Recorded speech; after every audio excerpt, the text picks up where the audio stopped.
ఓం సహనావవతు సహనౌ భునక్తు సహ వీర్యం కరవావహై తేజస్వినావధీతమస్తు మా విద్విషావహై. ఓం శాంతి శాంతి శాంతి. ఓం గురుర్బ్రహ్మా గురుర్విష్ణుః గురుర్దేవో మహేశ్వరః గురురేవ పరం బ్రహ్మ తస్మై శ్రీ గురవే నమః. ఓం పార్థాయ ప్రతిబోధితాం భగవతా నారాయణేన స్వయం వ్యాసేన గ్రథితాం పురాణమునినా మధ్యే మహాభారతం అద్వైతామృతవర్షిణీం భగవతీం అష్టాదశాధ్యాయినీం అంబ త్వామనుసందధామి భగవద్గీతే భవద్వేషిణీం. హరి ఓం. శ్రీమద్భగవద్గీత 6వ అధ్యాయం 36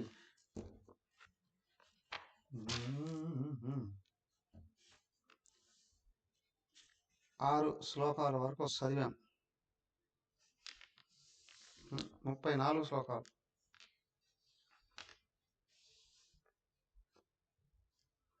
35 చదివాం కదా. ఓకే, సరే.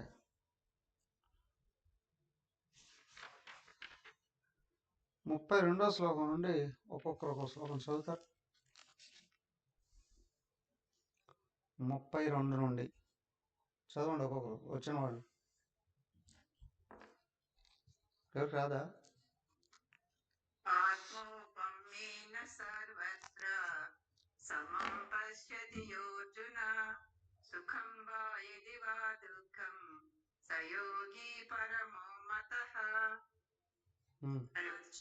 ఉవాచ యోయం యోగస్త్వయా ప్రోక్తః సామ్యేన మధుసూదన ఏతస్యాహం న పశ్యామి చంచలత్వాత్ స్థితిం స్థిరాం.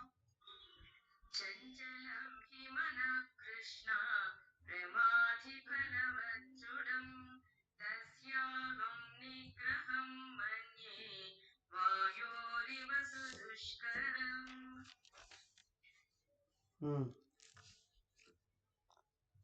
నెక్స్ట్ వన్ కూడా 35 కూడా.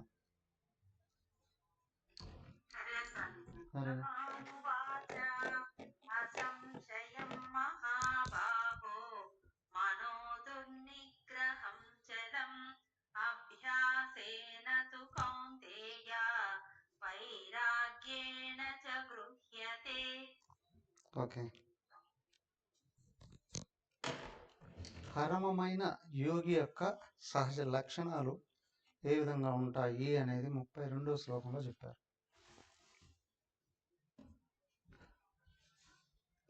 ఆత్మౌపమ్యేన సర్వత్ర సమం పశ్యతి అర్జున సుఖం వా యది వా దుఃఖం సయోగి పరమో మతః.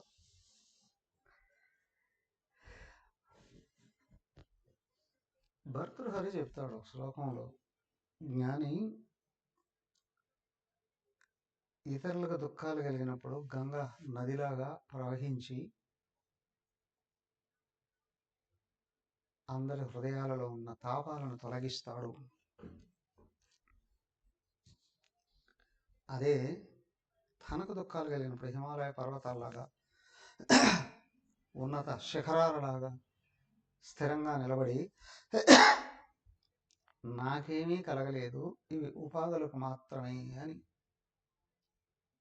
గ్రహించి స్థిరంగా ఉంటాడు. అలాగే అదే ఇది కూడా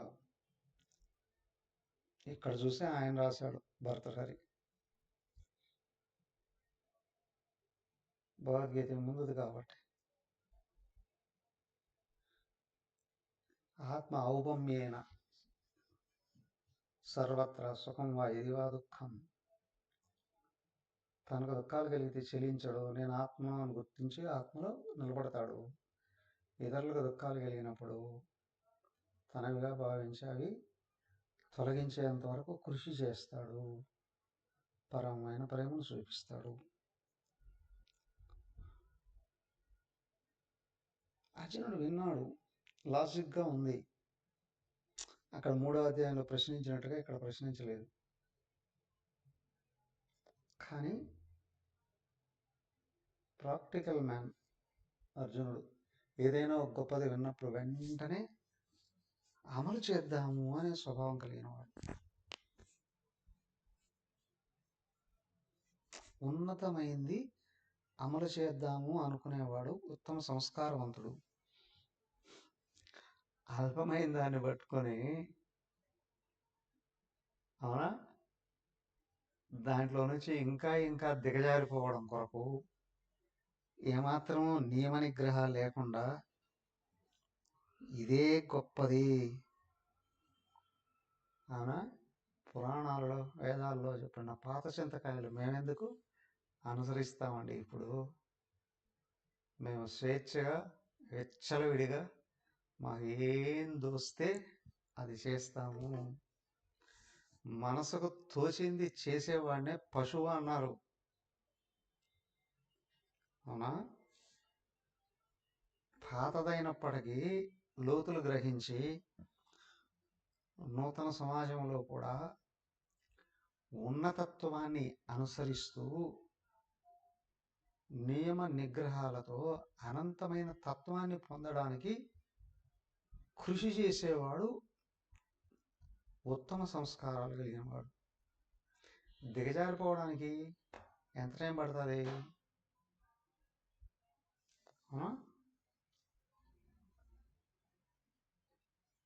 పశువులు చూడండి, లోపల ఏమనిపిస్తే అది చేస్తాయి. రోడ్లో పోతుంటాయి, ఒకటి వస్తే పోసేస్తాయి, 2 వస్తే వేసేస్తాయి. ఏదైనా మంచి ఆకలి అయితే వాడి మీద పడతాయి. అవి అనలేవు మాకేం తెస్తే అది చేస్తామని, కాబట్టి వాటిని పశువులు అన్నారు. అవి దెబ్బలాడు, మాకు స్వేచ్ఛ కావాలి, మా స్వేచ్ఛను హరించకండి అని, అవునా. కానీ మానవుడు అనంటే ఆకర్షణీయమైన విషయ ప్రపంచంలో తిరుగుతూ ఉన్నప్పటికీ కూడా ఉత్తమ జ్ఞానము సంస్కారము కలిగి అల్పమైన వికారాలకి లోను కాకుండా ఇంద్రియాలను నిగ్రహించుకొని సమాజంలో ఔన్నత్యాన్ని నిలబెడుతూ సమాజంలో నిజ సుఖం వైపు మళ్లించేవాడే మహనీయుడు. అక్కడ అతను గృహస్థ సన్యాస అని అడగలేదు. స్వర్గలోకానికి వెళితే అక్కడ అప్సరసలు మోహించారు అర్జునుణ్ణి. అర్జునుడు లొంగలేదు అక్కడ, అవునా. వాళ్ళ అన్న ఇచ్చిన శిక్షణం, వాళ్ళ అమ్మ ఇచ్చిన శిక్షణం, ఋషుల దగ్గర నేర్చుకున్నది, భగవంతుడి దగ్గర నేర్చుకున్నది ఆయన్ని ఉత్తమ సంస్కారాలతో నిలబెట్టాయి, అవునా. రాబోయే కురుక్షేత్ర సంగ్రామంలో అర్జునుని ఒక్కడిని బేస్ చేసుకొని కృష్ణుడు కూడా యుద్ధాన్ని గెలిపించాడు, ధర్మరాజుకు రాజ్యాన్ని ఇచ్చాడు కదా. ఇక్కడ మనసుకు తోసినట్టు చేసేది పశువు. మనసులో నుండి వ్యక్తమయ్యే కోరికల్ని విచక్షణతో నిగ్రహించి విలువల్ని నిలబెట్టుకుంటూ అనంతత్వాన్ని పొందే ప్రయత్నం చేసేవాడే మనిషి. మత్వా కర్మాణి కుర్వంతి, ఉత్తమ పౌరుడు కదా. అయితే అర్జునుడు ఇక్కడ చూస్తున్నాడు, చెప్పేది ఎవరు? సాక్షాత్తు నారాయణమూర్తి, భగవంతుడు కృష్ణుడిగా చెప్తున్నాడు. అర్జునుడికి రెప్పపాటు వెంట్రక వాసి అనుమానం కూడా లేదు. కానీ కృష్ణ మనసు ప్రచండమైన వాయువు కంటే వేగంగా వెళుతూ ఉంది,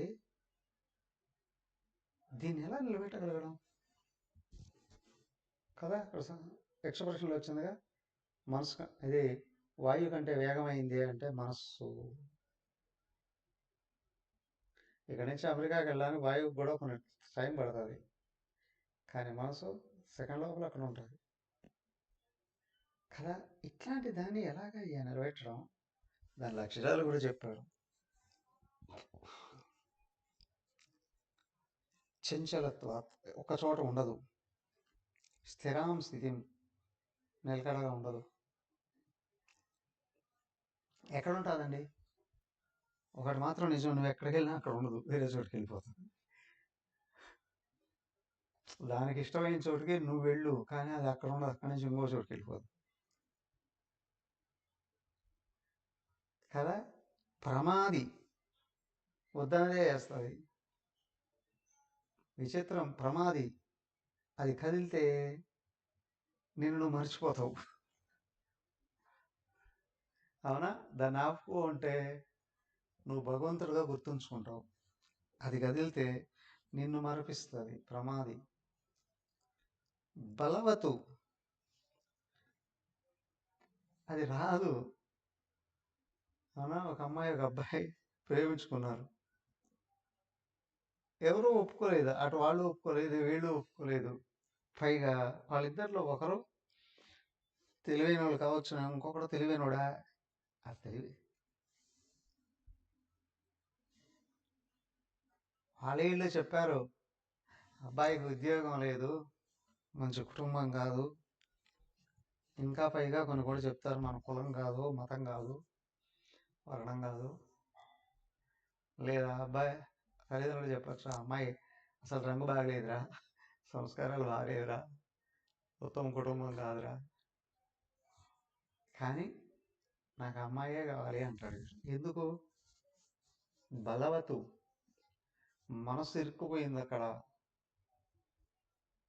అర్థమైందా? మనసు జ్ఞానాన్ని వదిలేస్తే పట్టు పురుగు తన చుట్టూ పట్టు అల్లుకున్నట్లుగా ఈ మనసే ఆలోచనలన్నీ ఆ విషయం చుట్టూ తిప్పుకుంటుంది. ఆలోచనతో నిండిపోయి రాదు వెనక్కి. అవునా? దానికి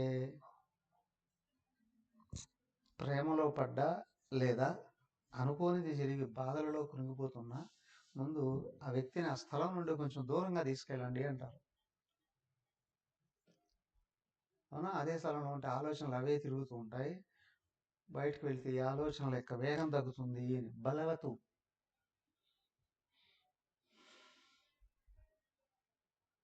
దృఢం, అదే అక్కడ వాలి రూపంలో చూపించింది. కామం ఒక కాయిన్కి బొమ్మ బరుసులాగా ఒక పక్క కామం ఉంటే ఇంకో పక్క క్రోధం ఉంటుంది. దేన్ని కామించాడో అది దూరం అయితే కోపం పొంగి పొరులుతుంది. అవునా? దానికి వాలికి ఎదురుగా వెళితే వాళ్ళ శక్తి వాలికి సగం వెళ్ళిపోతుందండి. నువ్వు ఏ విషయంలో, ఏ వస్తువులో, మనుషులోనూ, పదవులోనూ విషయంలో మోహంలో పడున్నావో నువ్వు దాని ఎదురుగా ఉంటే నీ శక్తి సగం వెళ్ళిపోతుంది అక్కడ.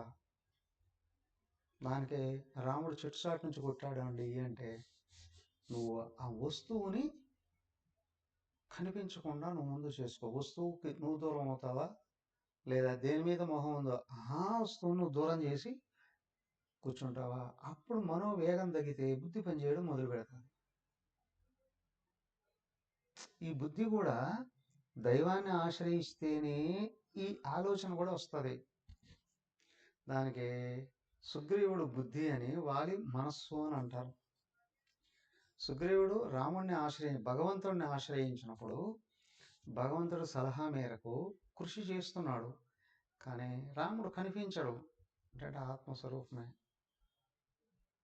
నీ దృష్టికి వస్తూ పక్కగా నెడితే, లేదా నువ్వే పక్కకి వెళ్ళినప్పుడు వస్తువు ఎదురుగా లేదు కాబట్టి దాని విందు ఆలోచనలు తగ్గుతాయి. బలవత్తు దృఢం అన్నారే, అవి వీక్ అవుతాయి విషయంలో. అవునా? భక్తి ఉంది అంటే బుద్ధి పైకి లేస్తుంది. బుద్ధి వెళ్ళింది మళ్ళీ యుద్ధానికి. రాముడు కొట్టాడు అంటే విషయానికి దూరంగా వెళ్ళి నువ్వు ప్రయత్నం చేస్తే బుద్ధితో భగవంతుడి సహాయం ఉంటుంది. అంటే ఏ విషయంలో నువ్వు మోహానికి లోనవుతున్నావో దాని బలం తగ్గుతుంది. భగవద్ అనుగ్రహం వల్ల నీకు భగవంతుడే కావాలి అని కానీ వేడుకుంటే, భగవాన్ నన్ను మోహంలో పడనివ్వకు, భగవాన్ నా మనసు సంపూర్ణంగా నీ యందు నిలబడేటట్టు చూడు. నిజంగా ఆర్తిక లోపల తలుసుకుంటూనే టక్కమని ప్రత్యక్షం అవుతాడు. ఆయన ఉన్నాడు అంతటా. ఆ థాట్ను కట్ చేసి పారేస్తాడు. ప్రమాదాన్ని తగ్గించి పారేస్తాడు. ప్రమాదాన్ని తొలగించేసేస్తాడు కదా. కానీ ఇవన్నీ ఏ విధంగా బలహీనతలు ఏర్పడుతున్నాయో అర్జునుడు గుర్తించాడు. ఆయన చెప్పుకునే కొద్దీ ఈయన అనుగ్రహం వచ్చింది. అవునా? దానికి విషయానికి మనం దూరంగా, బలహీనతకు గురి చేసే విషయానికి దూరంగా వెళ్ళి దైవాన్ని వేడుకున్నప్పుడు ఆయన అనుగ్రహం తొలగిస్తుంది. దానికి చూడండి, కాశీకి వెళ్ళినప్పుడు ఏదో ఒకటి ఏం వదలాలి? వాడు 2 ఫ్రెండ్స్ అట కాశీకి వెళ్ళి ఏదో వదిలే తిరిగి వచ్చారు. వస్తూ ట్రైన్లో కూర్చొని, ఏరా నువ్వేం వదిలేసావురా? నేను మర్రికాయను వదిలేసాను.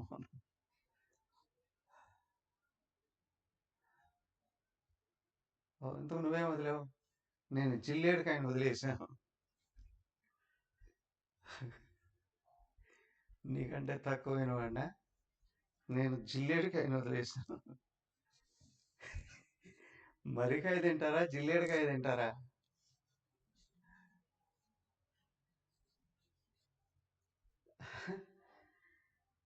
ఏ పదార్థం నిన్ను బలహీనత గురి చేస్తుందో, ఏ అలవాటు నిన్ను బలహీనత గురి చేస్తుందో,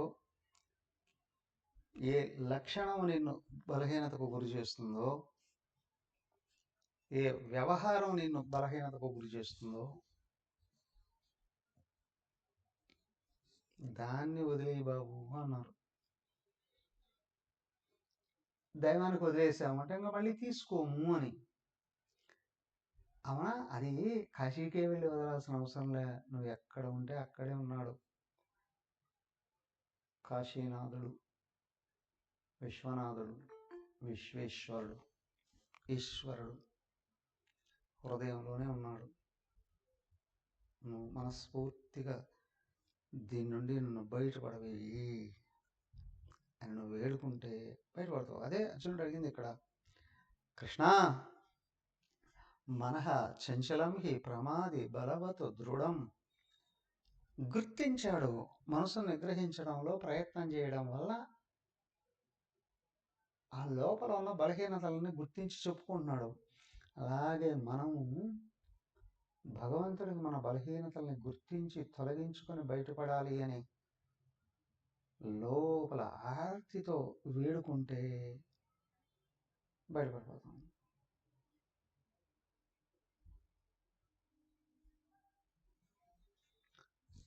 అర్జున కృష్ణ తస్య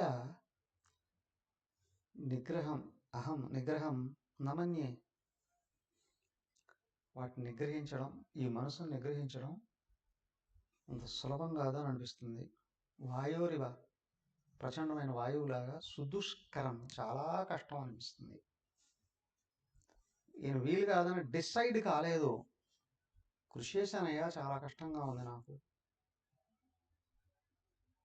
విద్యార్థికి కష్టమైనప్పుడు ఉపాధ్యాయుడిని అడిగితే చెప్తాడు, తొలగించడం నేర్పిస్తాడు.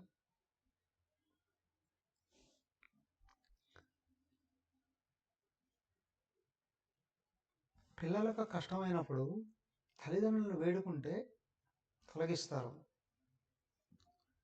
కానీ అతి తెలివితో అటు ఉపాధ్యాయులను ఇటు తల్లిదండ్రులను కూడా బురిడీ కట్టి అత్యంత తొందరగా నాశనమయ్యే వాళ్ళు కూడా తక్కువ కాదు. అవునా? దుర్యోధనుడు చేసింది అదే. అక్కడ వీడు ఒకటి అనుకుంటాడు, శకునితో కలిసి ప్లాన్ చేసుకుంటాడు, దుష్ట చర్యం నిర్ణయించుకుంటారు. కానీ రాజముద్ర పడాలి, వాళ్ళ నాన్నగారు ముద్ర పడాలి, అందుకోసం అక్కడికి వెళ్తాడు. వాళ్ళ ఆము అంటే చచ్చిపోతానంటాడు. వాళ్ళేం చేస్తారు? సరే అంటారు. వీడు పాడు పనులు చేసేస్తాడు, పాపాలు పెంచుకుంటాడు. అలాగే విద్యార్థుల విషయంలోనైనా పిల్లల విషయంలోనైనా తల్లిదండ్రులు హెచ్చరిక లేకపోతే పిల్లలే పోతారు. ఇంకా మూర్ఖంగా తల్లిదండ్రులు పిల్లలే చాలా గొప్పవాళ్ళు అని అనుకుంటే కలిసికట్టుగా సర్వనాశనం అవుతారు. అదే కౌరవ కుటుంబం నాశనం అయింది. మా పిల్లలు చాలా గ్రేట్ అండి. ఇప్పుడు తెలియదు, తర్వాత తర్వాత తర్వాత తెలుస్తూ ఉంటుంది. స్కూల్ నుండి ఇంటికి వచ్చి ఆ టీచర్ల మీద లెక్చరర్స్ మీద కామెంట్స్ చేసేవాళ్ళు, బయటికి వెళ్ళి తల్లిదండ్రుల్ని తిట్టిపోసేవాళ్ళు తక్కువ కాదు. నీచులతో కలిసి గురువుల్ని మహాత్ముల్ని నిందించేవాళ్ళు. ఇక్కడ చూడండి, సాంబుడు కృష్ణుడు ఏం చూసి వెళ్ళి మునుల్ని అవమానపడదాం అనుకున్నాడు, వంశం నాశనం అయిపోయింది. అవునా? దైవాన్ని, ఋషులని, మన గురువుల్ని, మన శాస్త్రాల్ని ఎక్కడ చులకనగా చూసి అవమానపరచడానికి ప్రయత్నం చేస్తున్నారో వాళ్ళ వంశం సర్వనాశనానికి దగ్గరుంది.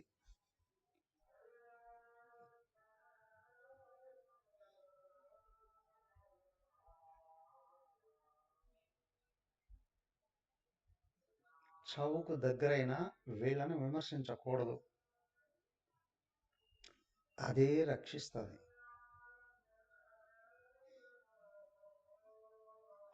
అదే అన్నిటి నుండి బయటపడేస్తుంది. ఇది చాలా ముఖ్యమైనది. అందుకే అర్జునుడిని ప్రతినిధిగా పెట్టి సాక్షాత్తు భగవంతుడే మన కోసం అది అద్భుతంగా ఇక్కడ చూపిస్తూ ఉన్నాడు. అయ్యా, ఇది చాలా కష్టమైంది, ఎట్లాగా బయటపడాలి? చదువులో తల్లిదండ్రులు తక్కువ కావచ్చునేమో కానీ జీవిత అనుభవాలలో ఎప్పుడు పిల్లల కంటే ముందే ఉంటారు. అవునా? జీవిత అనుభవాలు, సంస్కారాలలో ఎప్పుడూ తల్లిదండ్రులు ముందే ఉంటారు. చివరి వరకు కూడా పిల్లలు వినాల్సిందే. అయ్యా, తల్లిదండ్రులు చనిపోయినా కూడా గుర్తు చేసుకొని పాటించాలి. దానికి తల్లిదండ్రులు చనిపోయినా పిల్లలు వాళ్ళకి తద్దినాలు చేస్తూ ఉంటారు. ఎందుకయ్యా అంటే ఆ ముందు రోజులను గుర్తు చేసుకుంటూ వాళ్ళు నేర్పించిన సంస్కారాలు, విలువల్ని వదలకుండా పాటించాలి. ఇదే విషయంలో జాబాలి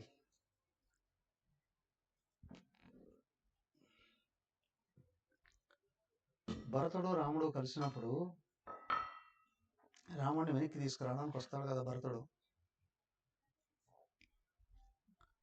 రాముడిని అడిగితే వచ్చేయమని రానంటాడు. నాన్నకు మాట ఇచ్చాను రాను అంటాడు.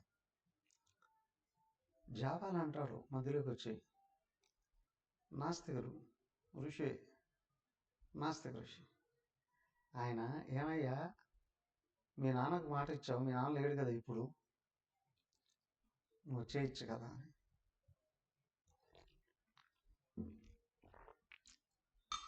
నిజమే, మా నాన్న విషయంలో నాకు ఎప్పుడు కోపం రాలేదు కానీ ఇప్పుడు వస్తుంది అంటాడు. ఏమిటి, నీలాంటి మూర్ఖుడిని మంత్రిగా ఎందుకు పెట్టుకున్నాడు అని.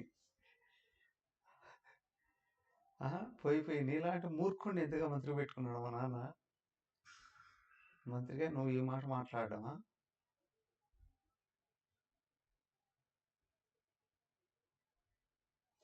వెంటనే వశిష్ఠుల వారు కల్పించుకొని, అయ్యా అయ్యా ఆయన మంచోడేలే, కానీ ఎలాగైనా నేను వెనక్కి తీసుకెళ్ళాలి నా మాట అన్నాడే అని. వెనక్కి తీసుకెళ్ళాలి అని అనుకోవచ్చు కానీ ఇట్లాంటి ప్రయోగాలు చేయకూడదు, జాగ్రత్త. అవునా, తల్లిదండ్రులు ఉన్నప్పుడు ఒక మాట, లేనప్పుడు ఒక మాట, గురువు ఎదురుగా ఉన్నప్పుడు ఒక మాట, గురువు లేనప్పుడు ఒక మాట.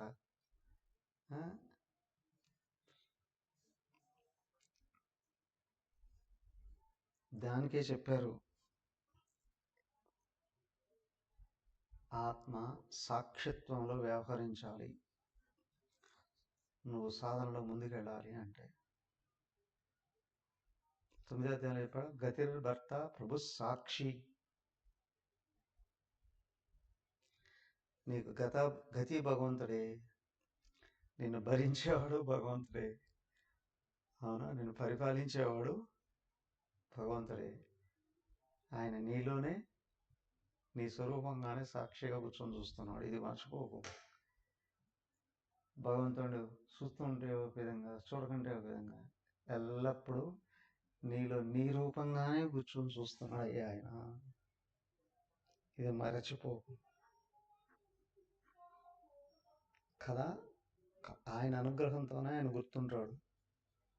ఆయన మీద సంపూర్ణంగా సమర్పణతో ఆధారపడ్డప్పుడే ఆయన గుర్తుంటాడు. ఇది మర్చిపోకూడదు. సో అయ్యా, మనసు ఇట్లాంటిదే అనిపిస్తుంది, దాన్ని ఎట్లా జయించాలి?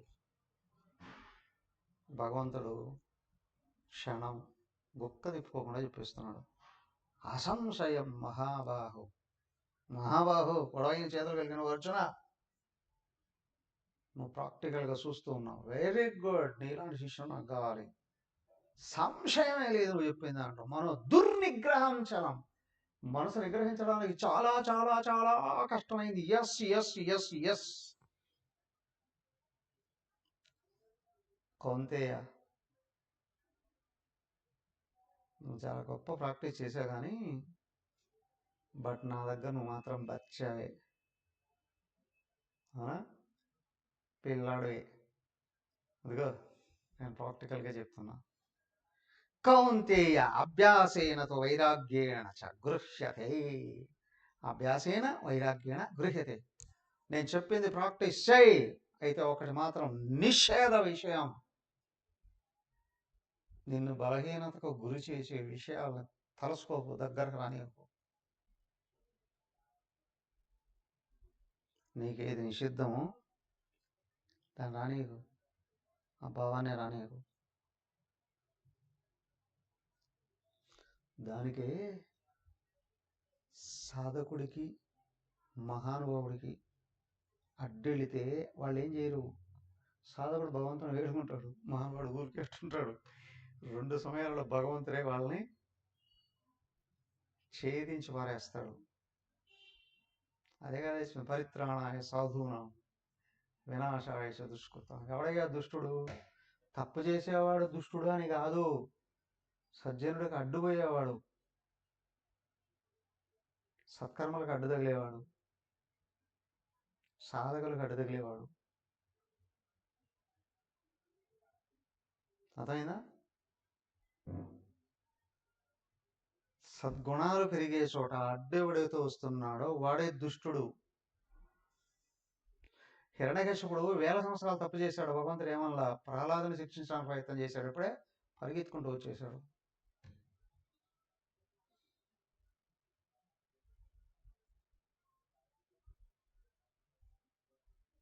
కృష్ణుడు 90 ఏళ్ళు ఎదురు చూశాడు, కౌరవులు మారుతారేమోనని. చివరిగా కురుక్షేత్రానికి కాలు దూవింది ఎవరు? కౌరవులేగా. కౌరవులేగా. యుద్ధరంగంలోకి వచ్చిన తర్వాత కూడా నాకు యుద్ధం వద్దో ముర్రో అన్నాడు అర్జునుడు.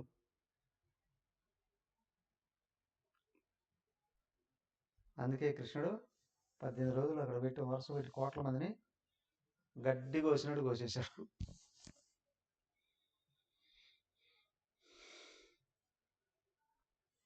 వైరాగ్యేణచ,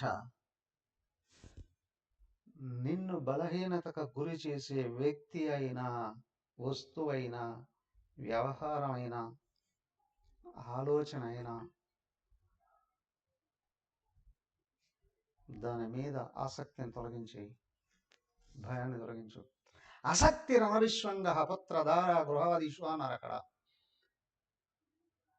ఆసక్తి సక్తభావాన్ని వదిలేయి. నీ మార్గానికి అడ్డొస్తే భార్యాపుత్రులు ఇల్లును కూడా వదిలేసేవయ్యా అన్నాడు అక్కడ. ఇంకా అంతకంటే ఏం చెప్పాలి. అందుకే బుద్ధుడు వదిలేసి వెళ్ళిపోయి మహానుభావుడయ్యాడు. పప్పా రామదాస్ పెళ్లిపేటల మీద నుంచి పరిగెత్తుకుంటూ వెళ్ళిపోయాడు.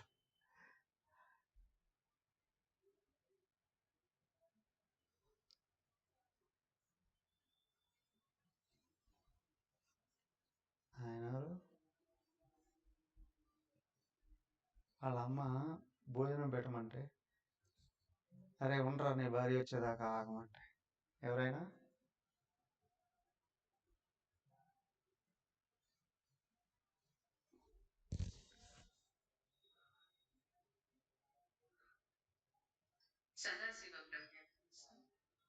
ఎస్ పిపరే రామరసం పాడాడే వదిలేసి వెళ్ళిపోయాడు. సదాశివారి నోరు ఎప్పుడు ముడత పడుతుందిరా అంటే గురువుని కూడా వదిలేసి వెళ్ళిపోయాడు ఆయన. మహాత్ముడై తిరిగి వచ్చాడు.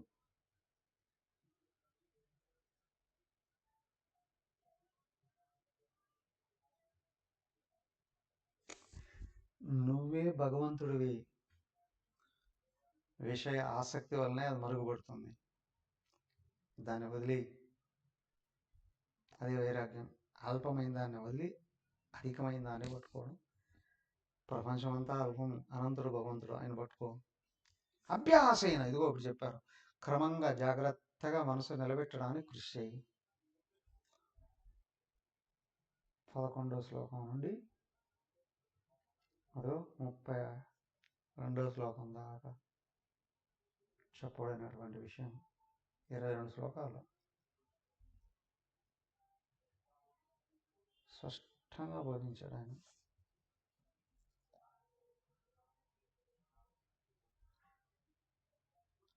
పట్టుకో.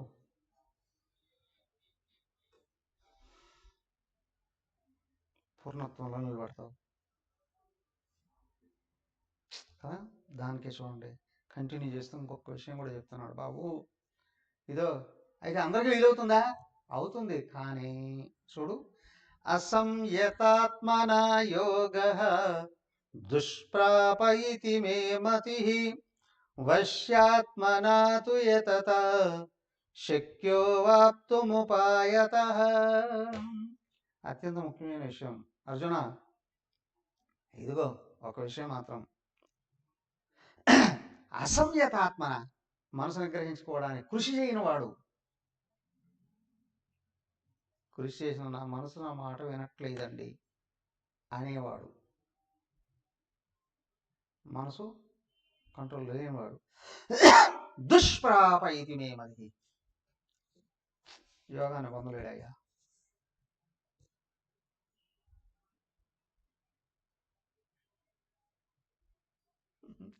ఈరోజు ఏదో దీని గురించి ఆలోచిస్తుంటే ఒక విషయం, మేము కోర్సులో ఉండేటప్పుడు మాలో ఒక బ్రహ్మచారి మాండూక్యోపనిషత్తు చర్చిస్తూ ఉన్నాం.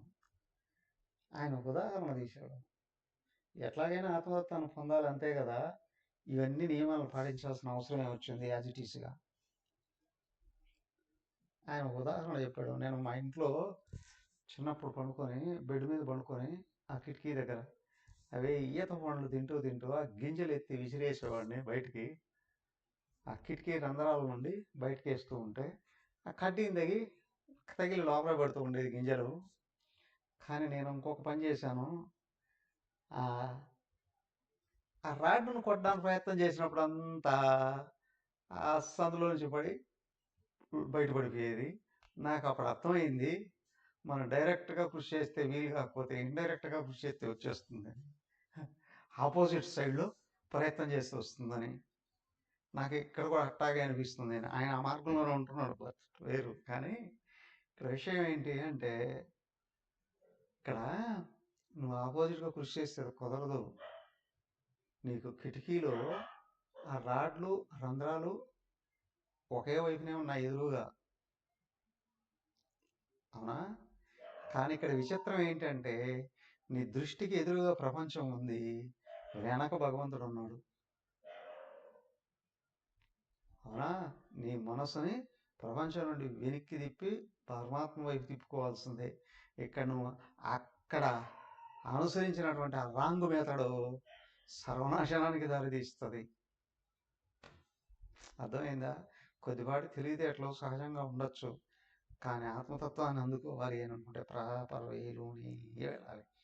ఎందుకు ముందుకు కాదు, వెనక్కే తిరగాలి. శాస్త్రంలో ఏం చెప్పారో అదే చేయాలి. సత్యేన పంథ అయనాయ విద్యతే. సత్యమే మార్గం, వేరే లేదండి. శాస్త్రం ఏం చెప్పారో అదే చేసి తీరాల్సిందే. ఆ చేతకానప్పుడు మూడు చేయొచ్చుగా. ఇక్కడ కుదరవు అవన్నీ. రాంగ్ సైడ్లో నుంచి నేను ఎదురు దొరుకుతానండి. అర్థమైందా? దానికి కఠోపనిషత్తులో స్పష్టంగా చెప్పారు. భగవంతుడు ఇంద్రియ గోళాలు అన్నిటినీ బయటికే ఓపెన్ చేసి పెట్టాడు. ఒకనొకడు వాటన్నిటిని నిగ్రహించి ధీరుడు దృష్టిని వెనక్కి మళ్ళిస్తే ఆత్మ చేరుకోగలడు. అందరికి వీలు కాదండి. అదే ఇక్కడ వశ్యాత్మనాథు యతతా అయం ఉపాయత శక్తం ఆప్తం. ఇంద్రియ నిగ్రహం కలిగిన వాడు ఉపాయంతో కృషి చేస్తే ఆత్మ నిలబడగలడు. ఇంద్రియ నిగ్రహం లేనివాడు తెలివితేటలు చూపిస్తే భగవంతుడు కూడా వదిలేస్తాడు వాడు కర్మకోడిని. ఈ జన్మ దాటితే వాడు ఎటుపోతాడో కూడా తెలియదు. అసంయతాత్మన విషయ భోగాల నుండి ఇంద్రియాలు వెనక్కి తిరగకుండా, మనసును నిగ్రహించుకోకుండా, ఆలోచనలు నిగ్రహించుకోకుండా ఆత్మతత్వం పొందడం వీలు కాదు. నీ ఇంద్రియాలు నీ మాట వింటున్నాయా? నీ మనసు నీ మాట వింటుందా? పరమ దుర్మార్గుడైనా సరే ఇక్కడ భగవంతుడిని శాస్త్రాన్ని నమ్మి గురువు చెప్పిన మార్గంలో ప్రయత్నం చేస్తే అందుకుంటాడు. దానికి అక్కడ చెప్పింది ఎవరు? అనేక ఉదాహరణలు ఎవరు ఇచ్చారు?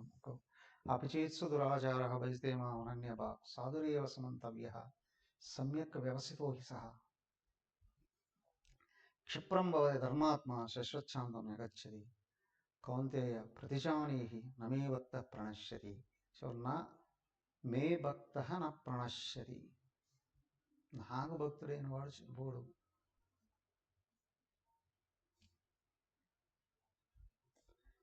ఇంతవరకు తెలియక నువ్వు పరమదుర్మార్గుడు అయ్యున్నా ఇప్పుడు గురువు మాట విని ఆయన చెప్పినట్టు నడుచుకున్నావో తాడేస్తావు. అదే వాల్మీకి చూపించింది.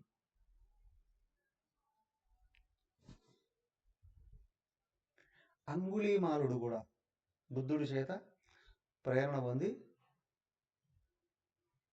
చాలా పెద్ద కథ ఉంది అంగుళీమాలుడికి. బుద్ధుడి మాట వింటూనే మొత్తం అని వదిలేసి ధ్యానంలో కూర్చుంటాడు. ఇక్కడ గురువు శాస్త్రం భగవంతుడి దగ్గరికి చేరుస్తుంది.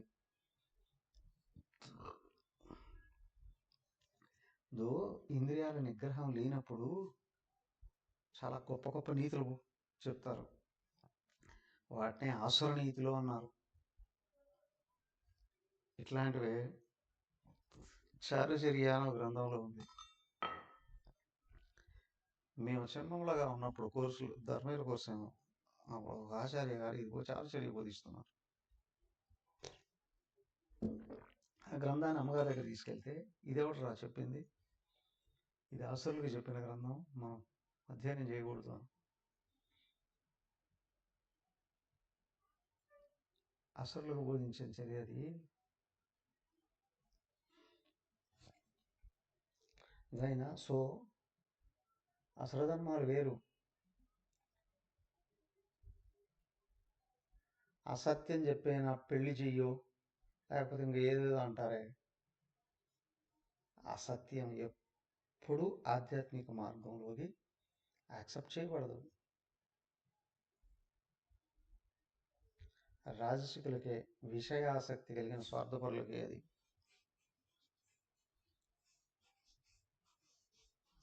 ఇంతమంది ఋషులు సాక్షాత్ భగవంతుడు వచ్చినప్పుడు కూడా వినలేదు. ధృతరాష్ట్రుడితో సహా వాడి సంతానం అంతా కూడా వాడ అసురాచార్యుడు ఒకడు ఉన్నాడు, వాడు చెప్పిన మాటే విన్నారు. వాడి పేరేదో మహాభారతంలో ఉంది స్పష్టంగా దాని బోధన. వాడు చెప్పిందే విన్నారు వీళ్ళు చివరి వరకు కూడా, సర్వనాశనం అయ్యేంత వరకు.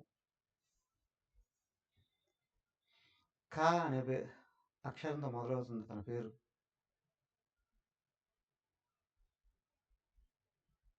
అది చెప్పిన బోధన కూడా ఉంది మహాభారతంలో. సో ఇదిగో, నువ్వు మొదట ఏం చేస్తావో నీ మనసును నిగ్రహించుకొని పనులు చెయ్యి. బలహీనతల నుండి వెనక్కి తిరుగు. వెతికి నీలో బలహీనత లేకుండా చేసుకో. మొదటిది, భక్తి ఉన్న చోట భయం ఉండదు, భయం ఉన్న చోట భక్తి ఉండదు. దుఃఖం ఉన్న చోట జ్ఞానం ఉండదు, జ్ఞానం ఉండే చోట దుఃఖం వెళ్ళిపోతుంది. నువ్వు లోపల శోకాన్ని తొక్కితే జ్ఞానం పైకి వస్తుంది. భయాన్ని ఆపాలంటే దేవుని పట్టుకోవాలి. అక్కడ శాస్త్రజ్ఞానాన్ని నమ్మితే దుఃఖం తగ్గుతుంది, దైవాన్ని సంపూర్ణంగా నమ్మితే భయం తగ్గుతుంది. ఈ రెండు, భక్తి జ్ఞానం, అవునా? ఈ రెండింటిని సమన్వయం చేసుకొని ముందుకు శ్రద్ధతో అడిగేస్తే అన్నీ అనుకూలం అవుతాయి. మనం అనుకున్నాడు ఏమీ మనకు అనుకూలం కావట్లేదండి. రైట్ ప్రాసెస్ అయినా నీకు తెలియకపోయి ఉండాలి, కానీ రైట్ వేలో అయినా నువ్వు పోకపోయి ఉండాలి.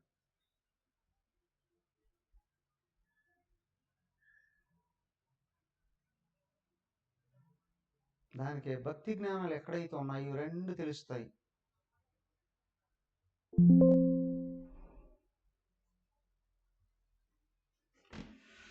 క్షణం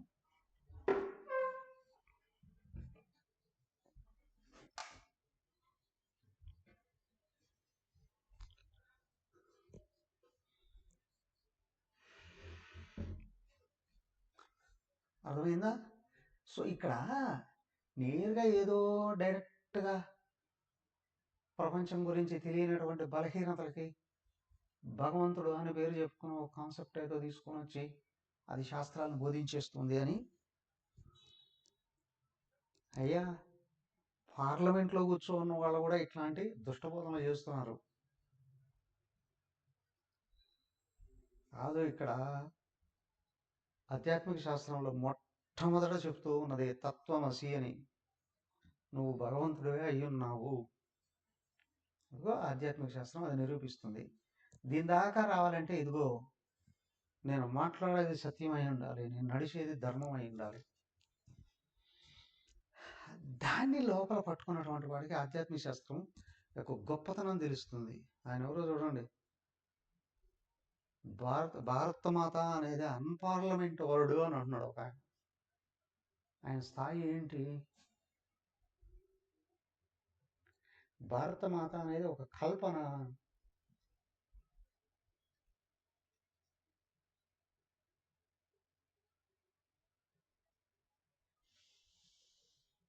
లోపల బలమైన సంస్కారాలు కావాలి.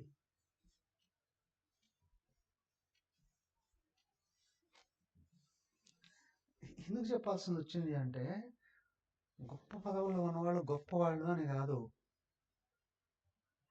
గొప్ప సంస్కారాల్లో ఉన్నవాడు ఎప్పుడైనా అందరికీ ఆదర్శం అవుతాడు, వేల సంవత్సరాలు కూడా కొనసాగుతాడు. భగవద్గీత ఎప్పటిది? భాగవతం ఇంకెప్పటిది? 24 అవతారాల గురించి చెప్పింది భాగవతం. రామాయణం ఎప్పటిది?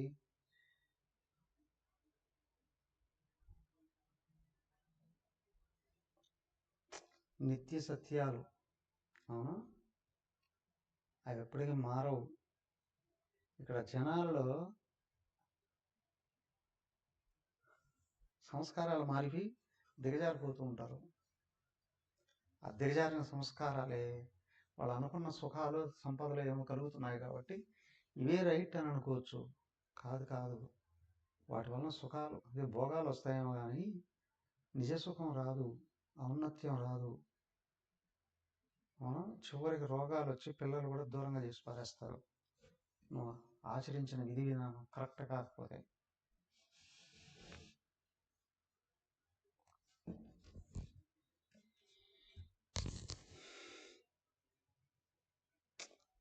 సో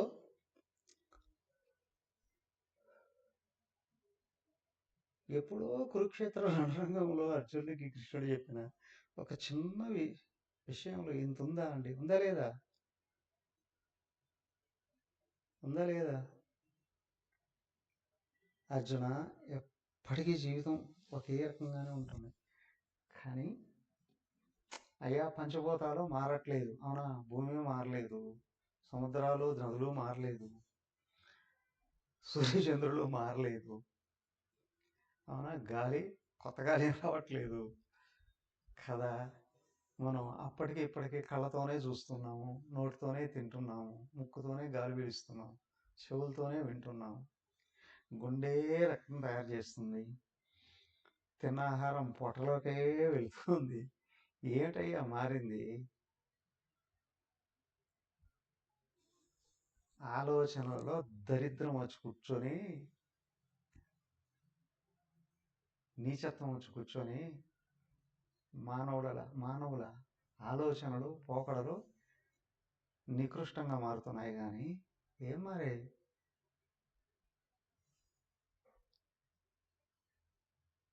ఆలోచనలలో విచ్చలవిడితనం అల్పత్వానికి లాగేస్తుంది. ఆలోచనలలో నియంత్రణ ఔన్నత్యానికి దారితీస్తుంది. ఏది ఆ విచ్చలవిడితనం? ఏది అల్పత్వం? ఎప్పటికీ స్థిరమైన శాస్త్రాలు ఉన్నాయి, బోధిస్తూనే ఉన్నాయి, వేదాలు, ఉపనిషత్తులు, ఇతిహాసాలు, పురాణాలు. అదే బోధిస్తుంది. ఇదిగో అర్జున, నీ మనసు నిగ్రహంలో ఉందా? నీ మనసు నీ మాట వింటుందా? నువ్వు దీన్ని సాధించవచ్చు. నీ మనసు నీ మాట వినట్లేదా? నువ్వు వేస్ట్. మన మనసు మన మాట విననప్పుడే విచ్చలవిడితనాన్ని చట్టబద్ధం చేస్తాడు వాడికి అధికారంగా వస్తే. ఎవరో చూడండి, ఇది ఆడాళ్ళని మగ పెళ్లి చేసుకోవచ్చునండి, మగాళ్ళు పెళ్లి చేసుకోవచ్చునండి. ఇదేమి కలికాలం అయ్యా, ఇదేమి దరిద్రం అయ్యా, ఇదేమి ముదనష్టపు లక్షణం అయ్యా, ఇదేమి నికృష్టత్వం అయ్యా.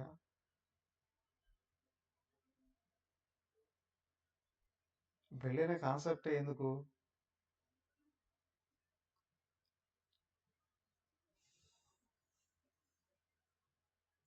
దానికే నీ లక్ష్యం ఏదో మార్గం చూపిస్తుంది. ఆ మార్గంలో వెళ్తేనే ఆ లక్ష్యాన్ని సాధిస్తావు. నా ఇష్టం వచ్చినట్టు పోతాను కానీ లక్ష్యాన్ని చేరుకుంటానంటే కుదరదండి. ఈ లోపల నువ్వే లోపల భ్రష్టు పడిపోతావండి.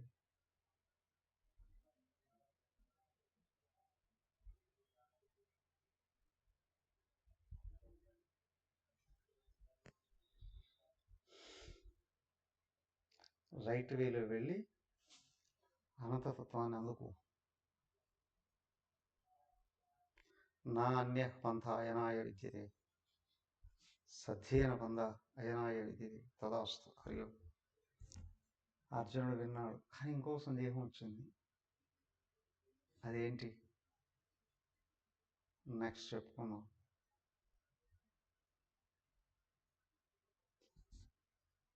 శాంతి మంత్రం చెప్పిన తర్వాత ఒక నిమిషం ఉండండి, అనౌన్స్మెంట్ వచ్చేస్తాం. ఓం సర్వే భవంతు సుఖినః, సర్వే సంతు నిరామయాః, సర్వే భద్రాణి పశ్యంతు, మా కశ్చిద్ దుఃఖభాగ్ భవేత్. ఓం శాంతి శాంతి శాంతి. హరి ఓం శ్రీ గురుభ్యో నమః. హరి ఓం.